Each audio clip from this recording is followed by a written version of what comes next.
La política pública de infancia y adolescencia surge bajo la Ley 1098 decretada en 2006 como respuesta a la necesidad de hacer efectivos los derechos de niñas, niños y adolescentes que en su mayoría se encuentran en situación de vulnerabilidad dentro del país.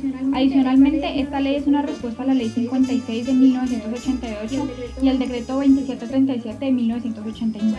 La Ley de Infancia y Adolescencia se dio a partir de un esfuerzo conjunto de organizaciones no gubernamentales, universidades, centros de investigación y el Sistema de Naciones Unidas para generar mayor conciencia sobre la importancia de la población mencionada y lograr atención de las entidades competentes en la generación de políticas públicas.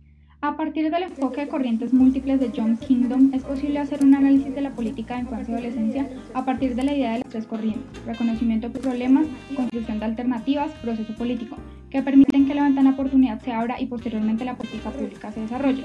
En este caso, encontramos numerosos problemas relativos a situaciones de vulnerabilidad en una gran cantidad de niños, niñas y adolescentes en el país, muchas de ellas desatendidas por la institucionalidad estatal por largos periodos de tiempo, asociados a condiciones de violencia estructural en el territorio, desigualdad socioeconómica, pobreza, exclusión sociopolítica. Los problemas específicos de la población joven reflejan una incapacidad gubernamental para ofrecer protección a sus derechos y garantizar unas mínimas condiciones de reconocimiento institucional.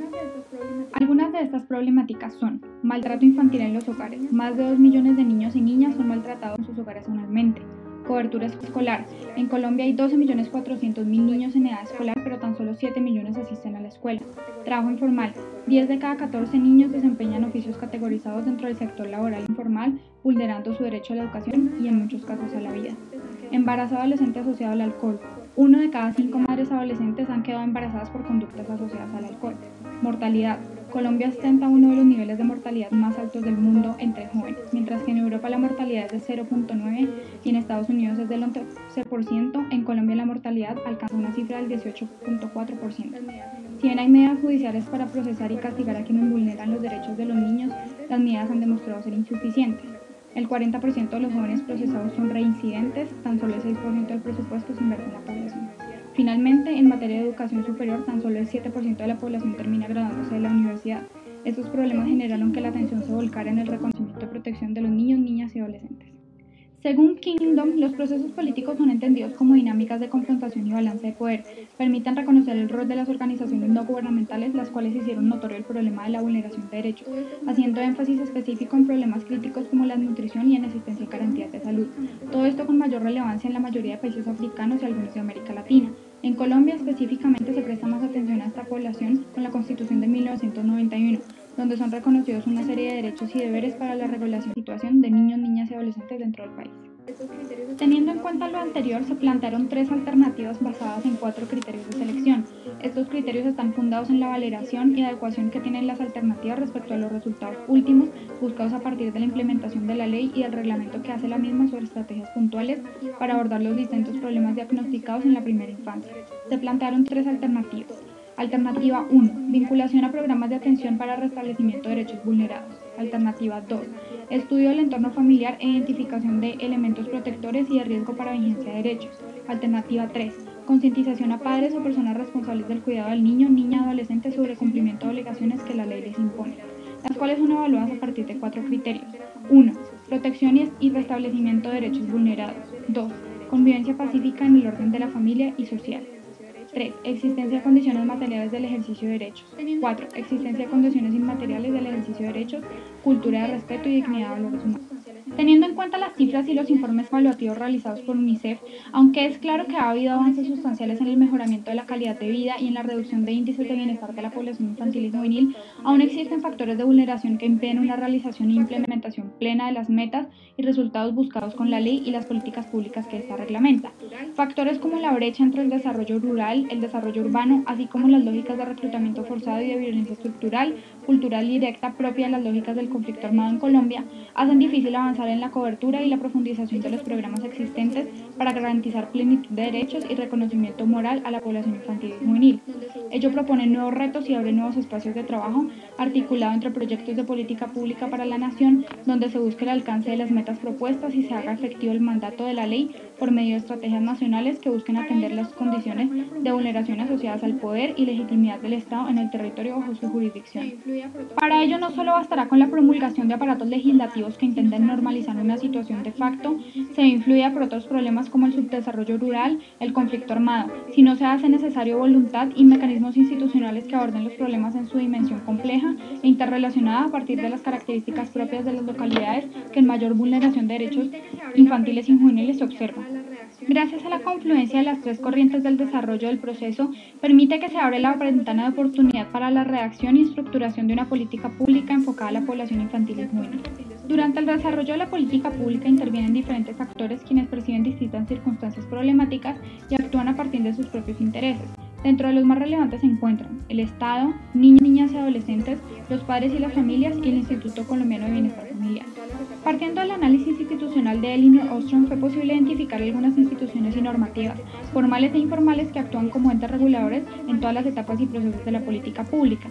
De las instituciones informales cabe resaltar el papel de la Red de Hogares de Paso y la norma de corresponsabilidad, y en términos formales existe como ente regulador la Constitución Política, el ICBF como institución encargada de la implementación de la política pública, la Defensoría de Familia, la Comisaría de Familia, la Policía Nacional, la Jurisdicción Indígena, la Convención sobre los Derechos del Niño e instrumentos internacionales de derechos humanos en general. Dentro del proceso de toma de decisiones existen dos enfoques importantes, top-down y bottom-up, que nos permiten identificar diferencias de fondo en la aproximación de los valores.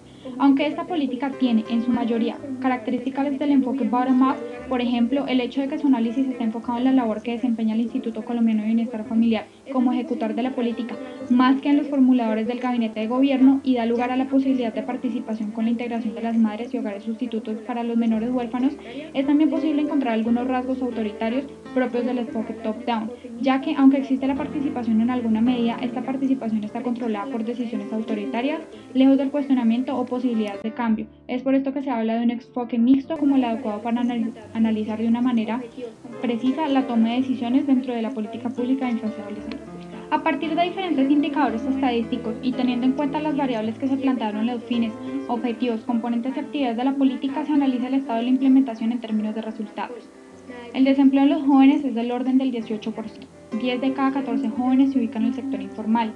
1 de cada 5 madres adolescentes está embarazada por consumo de alcohol. La edad de inicio de la sexualidad de los jóvenes es de 13 años. La publicidad influye 2 veces más en la decisión de consumir alcohol que el grupo de amigos. La televisión y el internet influyen en el adolescente tanto como la familia y la escuela. Tan solo el 7% de la población termina graduándose en la universidad.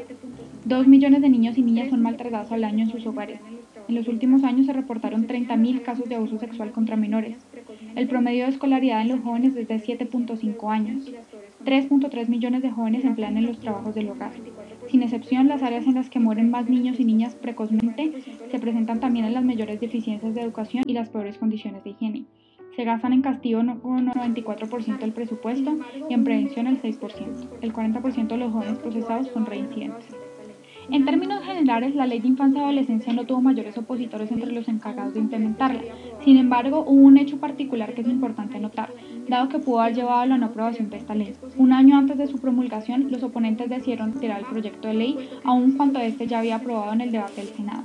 Partiendo del marco analítico de Ingram y de lo mencionado anteriormente, es posible ver que los costos tanto de negociación como de información son bajos, puesto que no existió oposición a la implementación de la Ley 1098, ni tampoco hubo dificultades en el procedimiento, salvo lo mencionado anteriormente. En este sentido, los objetivos eran claros. La Ley de Infancia y Adolescencia iba encaminada a actualizar el Código del Menor, partiendo de un marco de derechos con el fin de garantizar la protección integral de los niños, niñas y adolescentes colombianos. Adicionalmente, el procedimiento fue flexible, porque su paso por ambas cámaras y la plenaria del Congreso de la República se dio sin mayores percances. Varios son los factores influyentes en la existencia de brechas entre los supuestos y fines trazados en la formulación de una política pública y los indicadores y resultados de su implementación.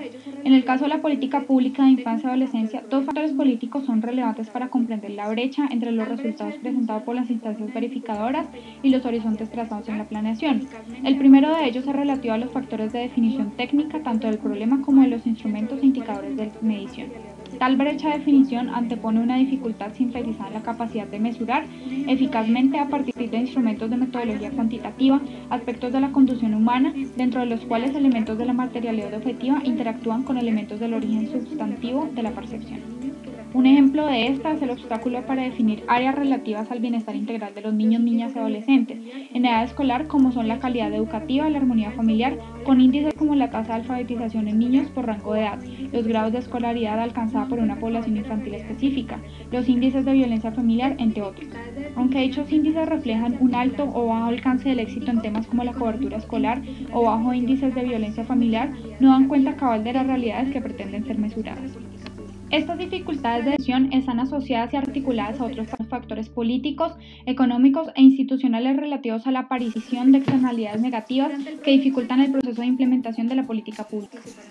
La Ley de Infancia y Adolescencia fue evaluada durante su proceso y posterior a su implementación mediante dos estrategias de seguimiento, concomitante y ex post respectivamente.